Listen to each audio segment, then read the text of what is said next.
Good afternoon. Welcome to episode 43 of Duval Rundown. My name is Gus Logue. Today we'll be joined shortly by Mia O'Brien after she gets done in the locker room. Possibly Tommy McManus will hop in here as well. But right now it's just me and Hacker here to break down Jacksonville's Week 15 loss to the New York Jets. It was a close game throughout. The Jets won in the end 32-25. It really felt like a tale of two halves because in the first half, Mac Jones was kind of doing his best Gardner Minshew impression. And it was really good to see the Jags offense especially get off to a solid start. But in the second half, the Jags were outscored, and Aaron Rodgers and Devontae Adams were doing their thing and seemed like they were 5 to 10 years younger. And so, Hacker, welcome. Thanks, as always, for joining me each Sunday after each Jaguars game.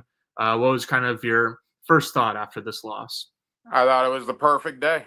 I really did. It sucks that we're at that point, and I put it on social media and got a little kickback from some Jaguar fans, and I get it. You want to win the game, but big picture, right? Big picture, they're out of the playoffs. The young guys look great.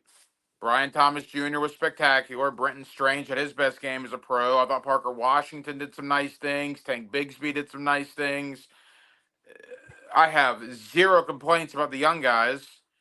Played hard, fun game. Lose it with a minute to go. Helps you in April at the draft. And probably solidifies the fact that changes are coming in a couple of weeks. So I don't think fans should have much of a problem with this loss. If they would have gone out there and lost 50-0, okay, you can gripe a little bit. You were entertained. You saw glimpses of greatness from Brian Thomas Jr. You saw Brenton Strange have a career game. But at the end of the day, you lost, which will help you in a couple of months. Yeah, absolutely. I said this last week. To me, I don't care that much about the draft position because, after all, the Jags got Brian Thomas Jr. with the 23rd overall pick of this year's draft. But I do think it is a very big deal in terms of the Jags not stacking wins, in terms of whether Doug, but especially Trent Baalke's job is going to be safe after the season. That's still kind of we got to wait and see type of deal, but this was certainly a step in the right direction. And I was telling you before we went live, like, at this point in the season, wins feel like losses and losses feel like wins. I think the majority of people in Jacksonville, not just you and me, are feeling better because the team lost. And it was certainly an entertaining loss. Brian Thomas, as Dell commented on YouTube, is him. He finished today with 10 catches for 105 yards and 2 touchdowns. On the season, he now has 64 catches for 956 yards and 8 touchdowns. And he officially owns Jacksonville's rookie records for receiving yards, which was previously set by Justin Blackmon, and receiving touchdowns, which was previously set by Allen Hurns. And the last thing is that Thomas Jr. also became the first NFL rookie since Jamar Chase in 2021 to record 5 catches of 40-plus yards in a season. And so one more catch, and he would be the first since, I don't know who was before Jamar Chase, maybe Justin Jefferson, or Jefferson came out after, right? And so I don't know. Long story short, Thomas Jr. is officially the best rookie receiver in Jaguars history. He's already probably a top 3 receiver in team history. And after Mac Jones called him the best player on the team after last week's game, I think that no one can disagree at this point. We can bring on Tommy, who's joining us too. Tommy, how's it going? Hey. Appreciate you joining. What did you think about Brian Thomas Jr. today and just the team's performance in general? Well, before I talk about Brian Thomas Jr., I'd like to talk about my wife's performance with the Roar alumni. She was in the front row at the 25-yard line south, and I was able to be right in front of her, filming her, doing her little dance that she rehearsed all week long inside the house. It was awesome. A great alumni weekend for the Roar cheerleaders and their families. So we had a couple events over the weekend and finish it with a game today. Listen, Brian Thomas Jr. is phenomenal, man. He's a superstar, and he's going to continue to grow and continue to get better. I mean, look, I hear what you're saying. I'll tell you this, because I don't totally agree with it, with the wins, loss, and whatever, but at least it was a good game, and it was entertaining, like Hack said. Like, uh-oh, he was just about to get into something really good. Seems like we lost Tommy. I'll remove him right now and try to add him back when it looks like he's regained his connection. He likes to do these outside, and so maybe that's where it is. But I get where he was going with that, in terms of especially him being a former player and a former Jags player. You still like to be able to win, but from our perspective as fans and as guys who I think both of us stopped playing football in high school, I would assume.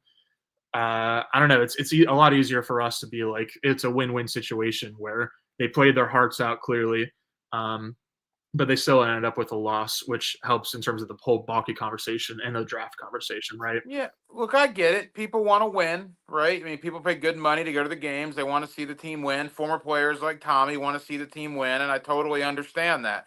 I'm sure Leon, seriously, is another one that wanted to see the team win today. I would not have been heartbroken had the team won today, but I said all week, and I've said this for a while, these last 5 games, now these last 3 games after today, are all about Brian Thomas Jr. and Britton Strange and Tank Bigsby and Parker Washington. On the defensive side, Jarian Jones and Ventrell Miller, and go on down the line. Young guys perform. You saw that particularly on offense today.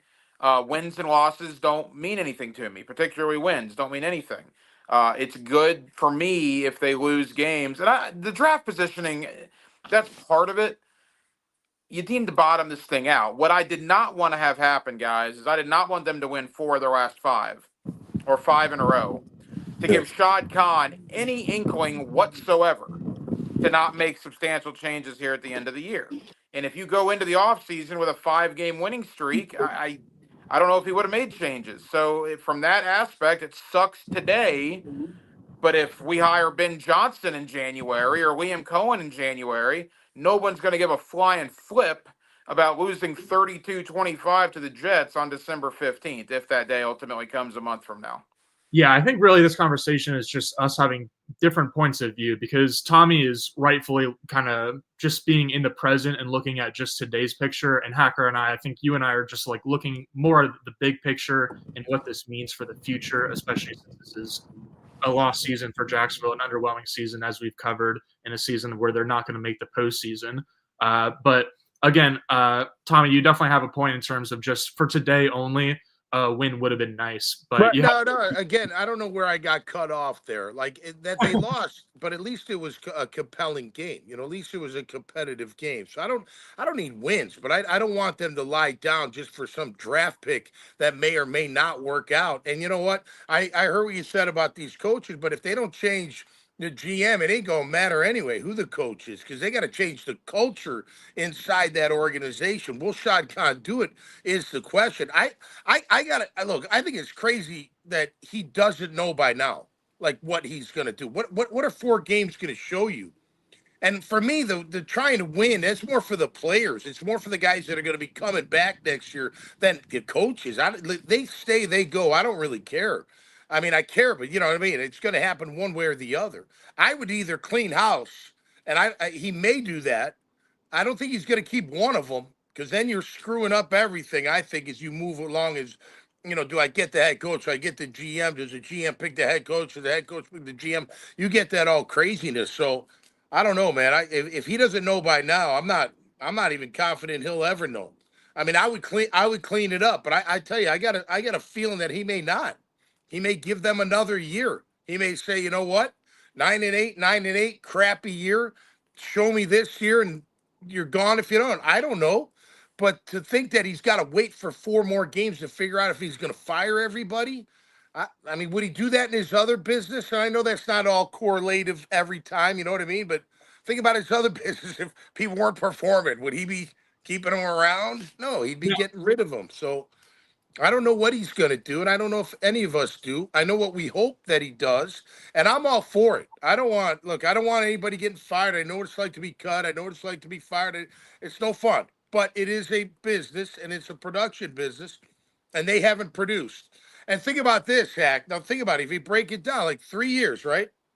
First year and a half, pretty darn good, right? 9-8 that first year in 2022, 8-3 that first part of the second year.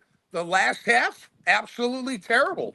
I mean, fundamentally terrible. Making the same mistakes over and over and over and over again, week after week after week. I don't know if today's that day, but up until this point, without a doubt.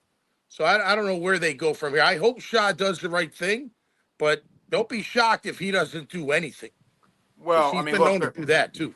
They're 4-16 in their last 20 now, They beat Tennessee. They beat Tennessee 10-6 last week. I think we saw how awful the Titans were today. Will Levis got benched, and they're a disaster in Nashville. Yeah. Tommy, and I'm legitimately curious, man. They blew a coverage against Green Bay that set up the game-winning score for the Packers. And today, look, if Garrett Wilson beats you in the final drive, all right. Or if Alan Lazard beats you in the final drive, all right.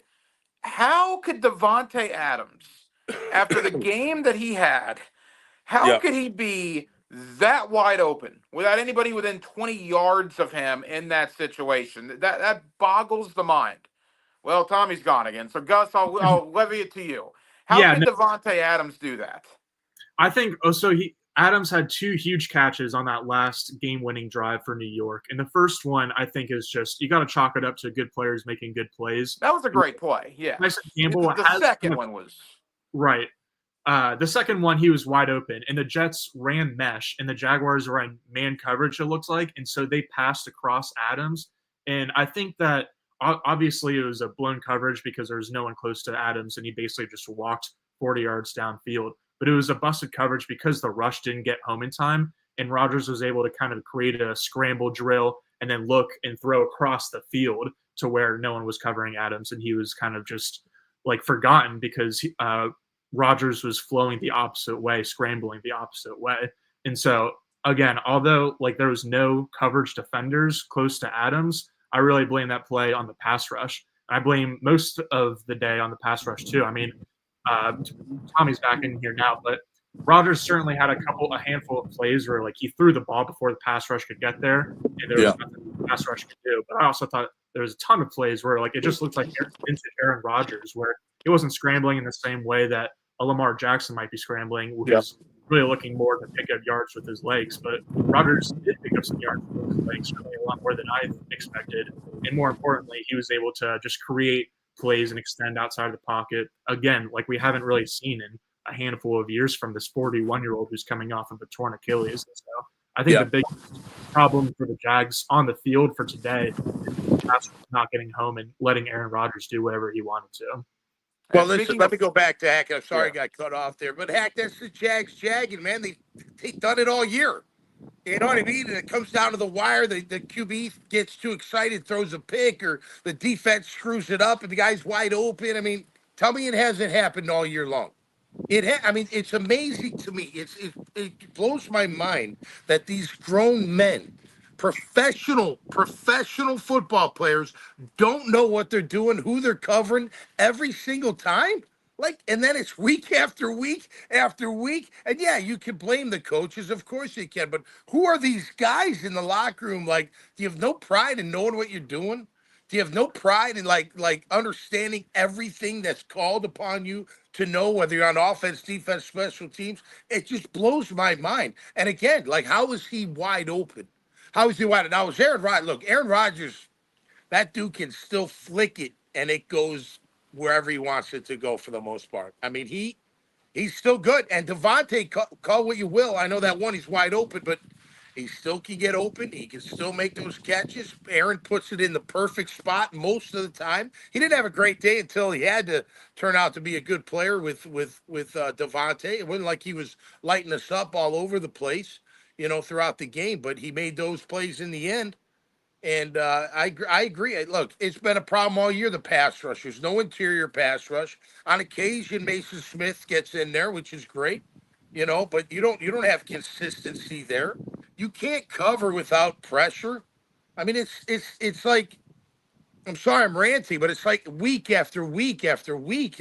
I was on the field waiting for my wife to come on, you know, her thing. I was watching the guys warm up, and a friend of mine, I'm not gonna name his, he comes over, and he's like, man, what a rough year. And I'm like, yeah, man, 3-10's awful. And he's like, yeah. I said, you know what's worse is how you guys lost. That's the worst part about it. It's how you've lost. It's not always talent. You got plenty of talent. And he's like, yeah, I agree. I said, but man, the way you've lost is so like ridiculous that you're a professional football team and you allow that to happen week after week. That's why they're 3-11. That's why they're 3-11. I mean, think about it. Game after game, it happens all the time. So Jags just jagging like they do, I guess, at least for 2024. That's what Well, we've seen week after week. Gus mentioned 41-year-old Aaron Rodgers. Can we verify that 41 for the Jaguars actually played football today? Oh, good call, Hack. I didn't. Good I didn't call. see him, and we're used to not seeing Armstead. And then No. Tyson Campbell didn't have a great game either. Well, that's a Nope. lot of money, guys. Campbell and Hines Allen and Armstead. Yep. That's a lot of money that was out there that you didn't get really anything from those guys today. I mean, it was a bad day at the office for those three.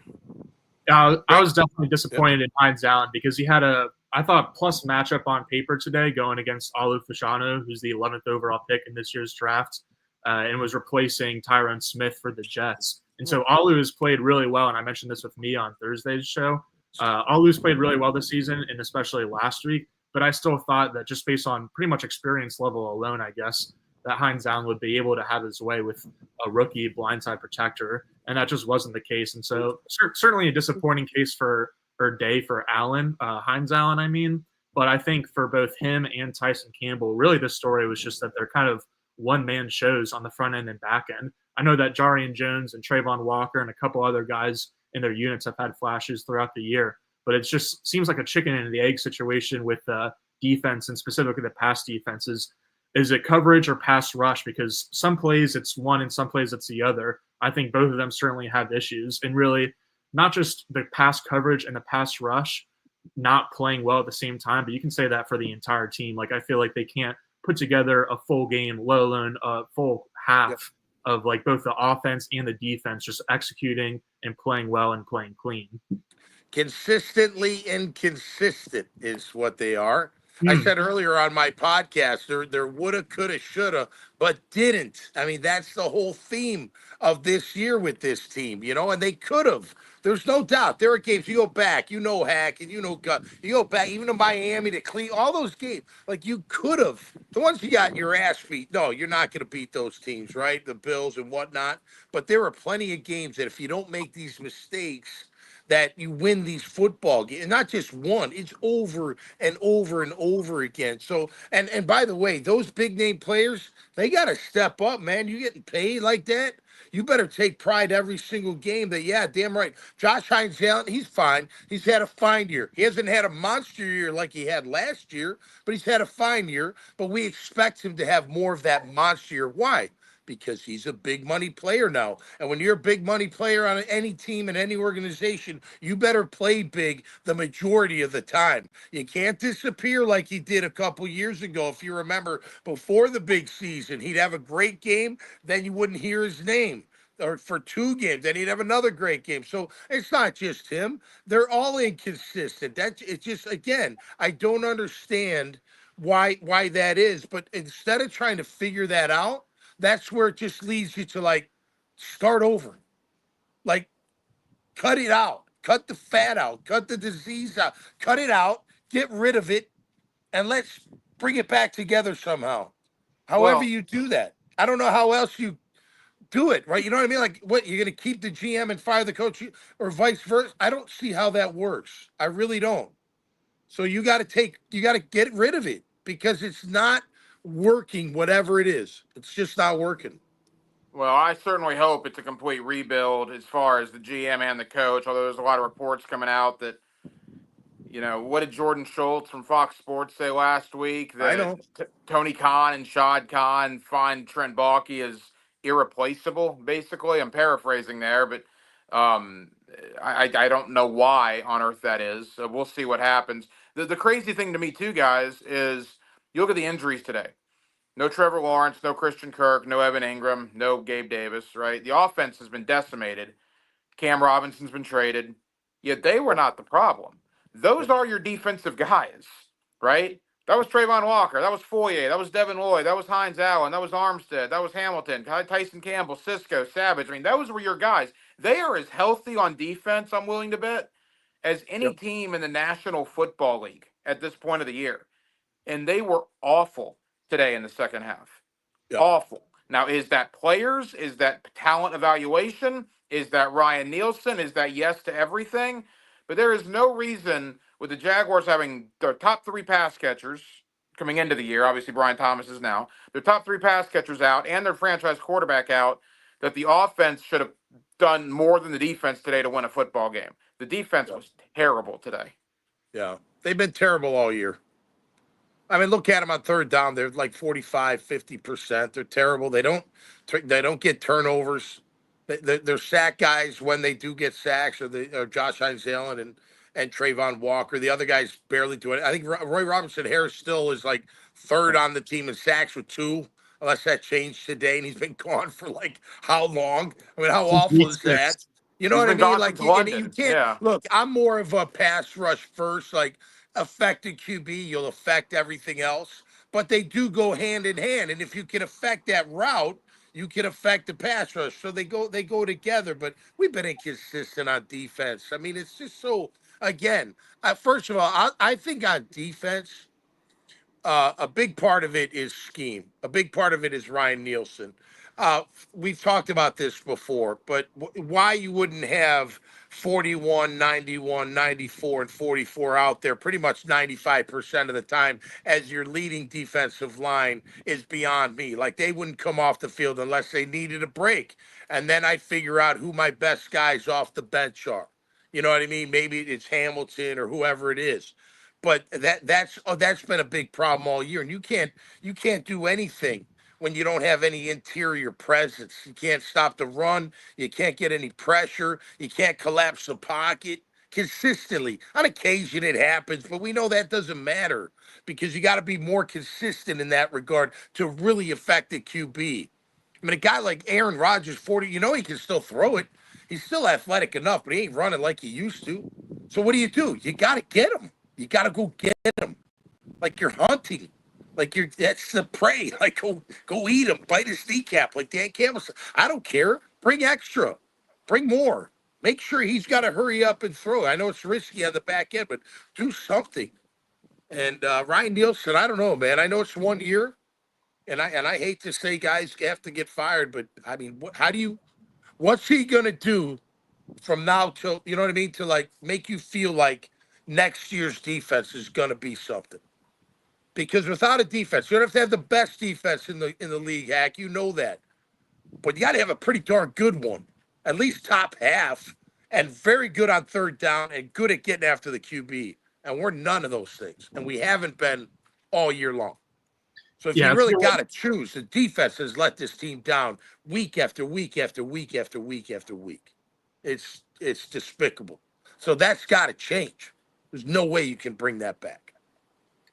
Yeah, it's a good way of describing it is just that they're such a bad defense because they're bad at everything. There's not one thing that you can point at and say, oh, at least they're good at this. So then you can like kind of offset some of their weaknesses in certain areas. Now they've got a historically bad pass defense, and the run defense isn't much better. And in a lot of different situations and versus different personnel, different quarters, like it's just not good across the board. And I think that I'm also disappointed in Chris Richard, who's the secondaries and DBs coach this year, because part of the reason I was so excited about Nielsen is because I thought he was bringing in a pretty good staff, and especially Richard, who spent time with the Legion of Boom in Seattle. And Tommy was talking about the lack of communication, not just between players on the field, but clearly there's a lack of good communication from the coaches to the players, and especially in that secondary. And so looking forward, where would you guys focus your attention in terms of personnel in the roster on the defensive side of the ball?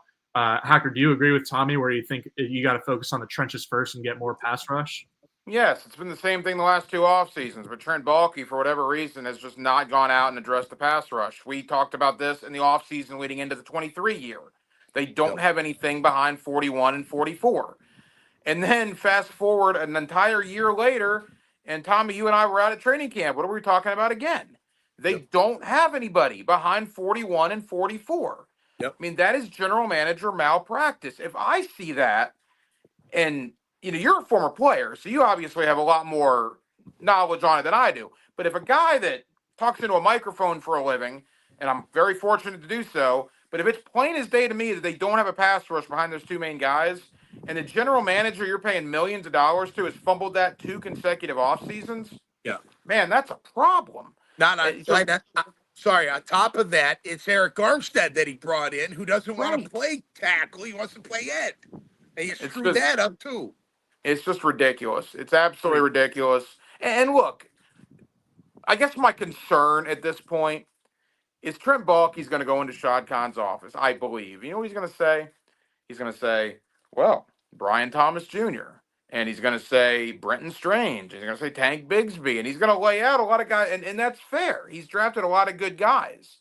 Yep. But just look at the win-loss record. Look at the Luke Fortners and the Chad Mumas and the Mason Smith draft picks. I mean, these second and third round picks are not playing. They're not playing. It is wild. To me, he's done far more bad than good. And I was wrong about Trent Baalke. I've fallen on that sword. I was a Trent Baalke apologist up until about September of this year, and I've admitted my fault there. They need to move on, and Doug Pederson's probably going to go too, and I agree with Tommy. They need a complete do-over. Yeah. Well, what good a on you, drag. Hack, for seeing the truth. I'll let you go because I know you got the fifth quarter coming up in Bartram Trail at Hurricane Grill and Wings, along with Coach Campo, Leon Searcy, the usual crew. So you can check that out around 6 o'clock, 1010 XL 92.5 FM. Hack, thanks as always for continuing to show up along with the rest of us and the rest of Jacksonville. We'll see you here next time after the Vegas game next week. All right, fellas, we'll talk to you on the fifth quarter here in about an hour or so. All right, Hack. Good luck. All right. Oops, I got Tommy out there. But Mia is now joining us from the field after being in Jacksonville's locker room. Mia, welcome to the show. What can you tell us from what you learned about not just the game, but the after of the locker room? Well, before I go any further, Gus, I do want to shout out my sister for my Christmas gift, my new AirPods, since my previous pair of AirPods broke. And especially because Lord knows we need them. Not only do we have the maintenance crew behind me here at Everbank Stadium, they also were playing the Bills-Lions game on with the audio in an empty stadium. I think our friend Dan Hicken, since he's doing the TV job right now, I think he may have said something because they have silenced that audio. But leaving the locker room right now, this is as close to tension and frustration with the entire operation as I've seen, not just with the results, yet another one-score defeat for the Jacksonville Jaguars. By the way, this was the Jets' first one-possession victory on the season. They were 0-7 coming into today. Even from some of the younger players, because I spoke with both Jarian Jones and Anton Harrison, who are obviously on the younger side in that locker room, it came across as they're tired of simply saying execution is what's missing, because in their estimation, which both of them, Anton took full responsibility for the 2 holding penalties. Jarian took responsibility for that crossing route from Devontae Adams that he probably should have tackled him, probably should have followed him. They both just took responsibility. So I don't think it's a matter of accountability per se. It's a matter of something's not clicking and the players are recognizing that. I'll just tell you point blank again, I don't want to set off the warning signs. Some spidey senses were tingling, not just me, but some of our fellow media members in the tunnel just now. Doug Pederson was brought to the podium with a member of the Jaguars security staff, which that's one of the first times any of us can remember that happening. Shad Khan and Tony Khan were both in the locker room. They exited with their own security guard as their personal security. But right before we came into the locker room, Ethan Waugh, the assistant general manager, who usually is in there for a little bit, he was pretty quick to leave the locker room. And again, all of this could just be speculation and reading into it too much. I have heard from a couple leak sources that they feel like if changes are to come, perhaps it would be today, especially because, as a couple of our fellow media members pointed out to me, there's a good chance the Jaguars beat a Raiders team that may be the best at tanking of any team outside of the New York Football Giants. And so could you fire and pull the Gus Bradley, as I call it, where you say to Doug Pederson, hey, Trent Baalke, go enjoy the holidays with your family. I was planning on making this decision anyways. I'm going to make it now and allow for you to have that time like Shad Khan did once upon a time with Gus Bradley.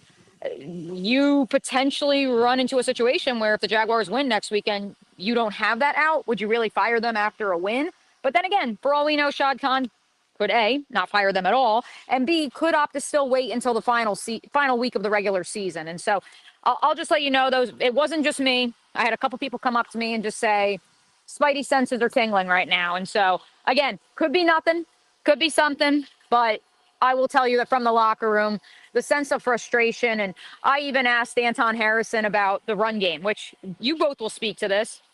In the first quarter, I thought the Jaguars' run game looked awesome. And without being prompted, when I asked Anton if that carried over to the second half, his first reply was, well, when we called run plays, I thought we executed well. And then, of course, he backtracked and said, look, like the situational, football that we were playing, it didn't necessarily lend itself for us to run the ball.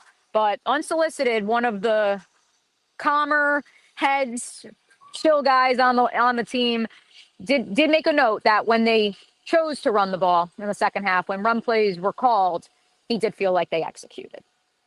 Now, Mia, the reasoning that's behind firing anyone right now as opposed to just waiting around another 3 weeks until after the season ends would be related to coaching searches, right? And less about, partly about like go enjoy the holidays with your family, but it also allows a team to get a head start, right?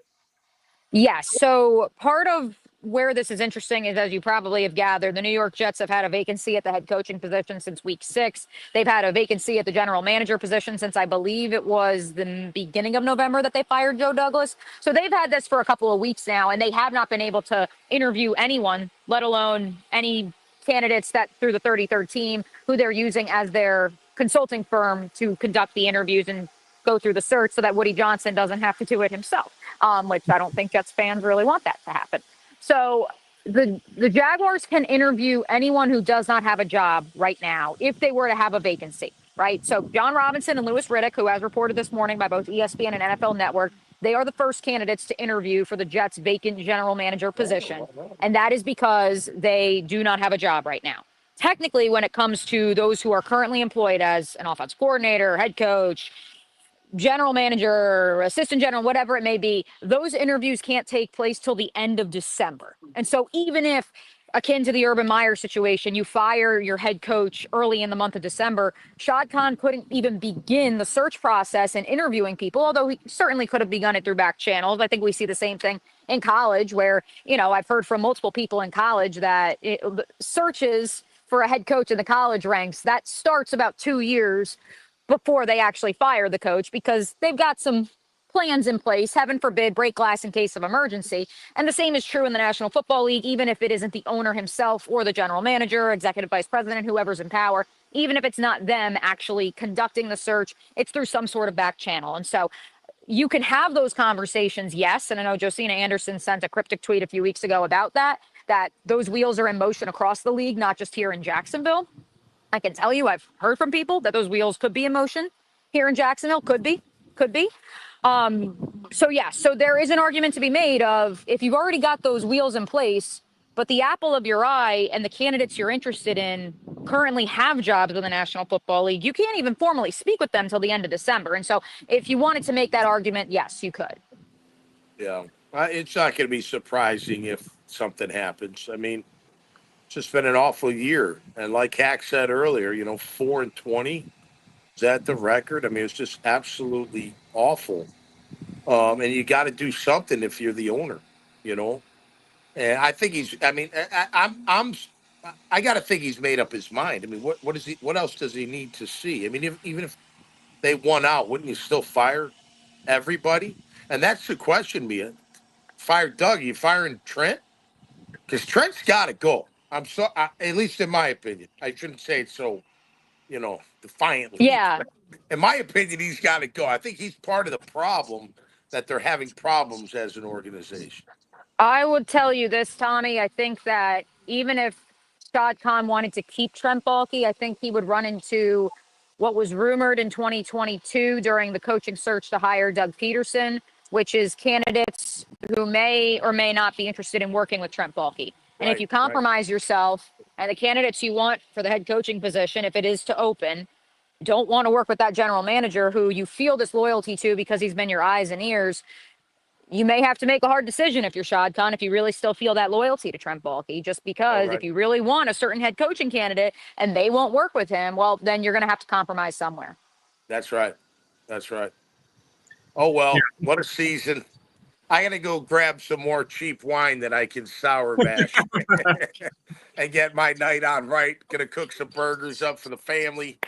I saw Mia on the field right before my wife took the field. It was so cool to see her out there, and we chatted for a minute. And my wife was awesome. That was great. Let me tell you something. They put those girls through this routine. Half of them were like, I can't do that stuff anymore. Like, what, are you crazy? Anyway, my wife rehearsed all week long. It was great watching and listening and all that stuff. And just a great day. I know they lost. I know, but the McManus family had a really good day today. So cheers No. to you guys, and we'll see you later in the week. Yeah, definitely still plenty of positives to take away. Your yeah. wife, a lot of former cheerleaders being able to participate. Brian Thomas Jr. obviously continuing his fantastic rookie season. The Jaguars do a really cool halftime celebration today and every year where they have people onto the field at halftime who are becoming U.S. citizens, and they become U.S. citizens on the field at the Jags game, which is pretty cool. So, yeah, Mia and I will leave too. We'll go try to enjoy the rest of our days just like you, Tommy. But appreciate both of you guys joining. We will see you guys both, and hopefully everyone watching and viewing and listening next Sunday after the Jaguars take on the Raiders in Las Vegas. So, happy holidays, y'all. Thanks again, and we'll catch y'all next